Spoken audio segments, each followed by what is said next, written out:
Well, Jack, obviously only a few days away from a massive card here in Perth, a country and city specifically that's been starved for a big pay-per-view. So camp's out of the way, just got to make way and fight Randy Brown. What are the emotions now?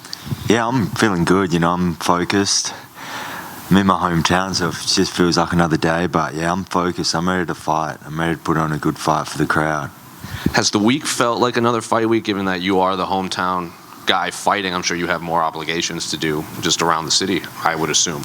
Yeah, it's been nice just to be able to go home and spend time with the family and not have to then go upstairs to a hotel room. So it feels a little bit different, but yeah, I'm in the zone now, so it feels like a fight. I feel like there's a fight on the horizon. Well, looking at Randy Brown specifically, what do you make of him as an opponent? I think people don't realize how long he's been in the UFC. He's a tall, rangy guy, so what do you make of his skill set and what he brings? Yeah, he's a good, challenging opponent. He's extremely tall. He's been in the game a lot, fought some of the top guys in the division. So yeah, I'm excited to challenge myself. I think I can beat him, and yeah, that's what I'm coming to do. Who are some of the guys that you brought in to train with specifically, or did you bring anyone? Because Randy's one of the taller welterweights that you could probably fight in this division. Yeah, he definitely is a tall guy. I really haven't brought anyone different in. I've spent years training my brother, who's a pretty similar frame to Randy. So yeah, it's a style that I'm used to fighting, and I think I've got the tools and the team to make it happen. Well, he has a good mix of knockout submissions and decisions. So is there a specific avenue that you think he just shines more than the others? Like, is he a better striker or grappler, or does he just mix it all well together in there? I'd probably just say he's pretty well-rounded, He's got, as you said, he's good standing up. He's good on the ground. I think he's got a diverse style, and I think his range is one of his most dangerous weapons. And in this division, there was obviously a big influx of these prospects coming up. There was you, there was Hamzat, there was Shavkat, there was Sean Brady, all of these guys. Do you feel like all those guys, or you're being overlooked compared to all of those guys because they're getting these like, people are talking about Hamzat fighting for the belts already. They want Shavkat to fight for the belt. Sean Brady was almost at a #1 contender fight. Do you feel like you're overlooked in this division as a prospect? Not really. I think I've had a few fights. I think, hopefully after this fight, they'll be right in there with those guys and hopefully competing with one of those guys soon. So Monday morning here, after the fight, what does the headline say? How does this fight play out? I think I'm going to put on, my plan is put on a masterclass, go in there, not be hit, and damage Randy from the get-go. And then final one for me, how do you see the main event going between Alex and Islam?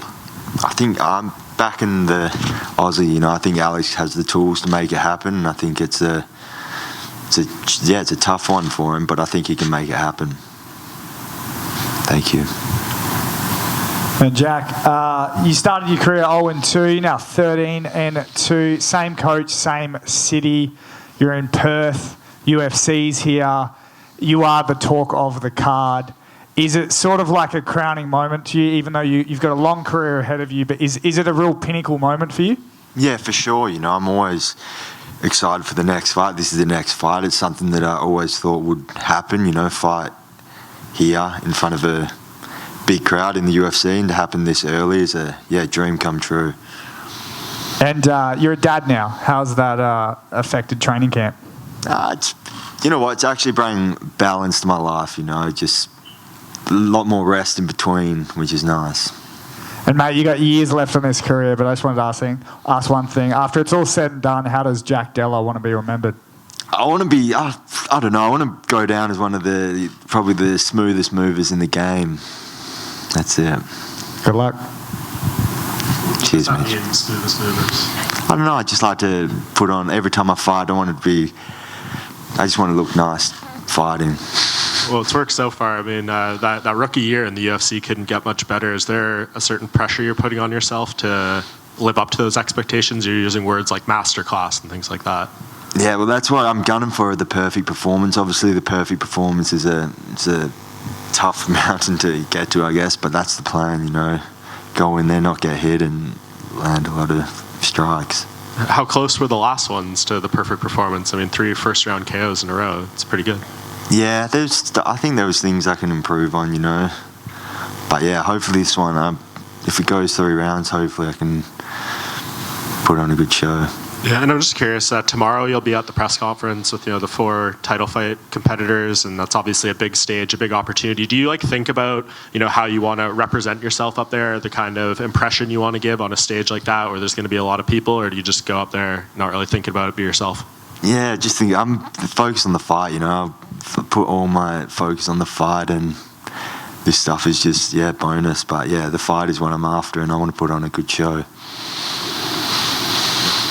Yeah, just wanted to get a prediction on Usman versus Leon Edwards for the title. I think Leon can do it again. I think he's probably. I think for rematches, when the younger guy wins the first time, I think he's probably going to win the second time, and I think he's got the skill set to do it. And I think it's Usman's time has been, and I think Leon will get the win. Hey Jack, how you going? Good, thank you.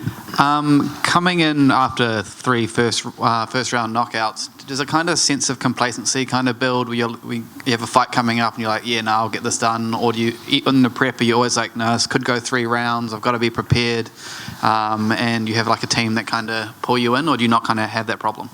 No, I'm focused. I'm ready to go 3 rounds. That's obviously what I've signed up to do, so I'm ready to go 3 rounds. If I can get it out of there early, then that's just a bonus.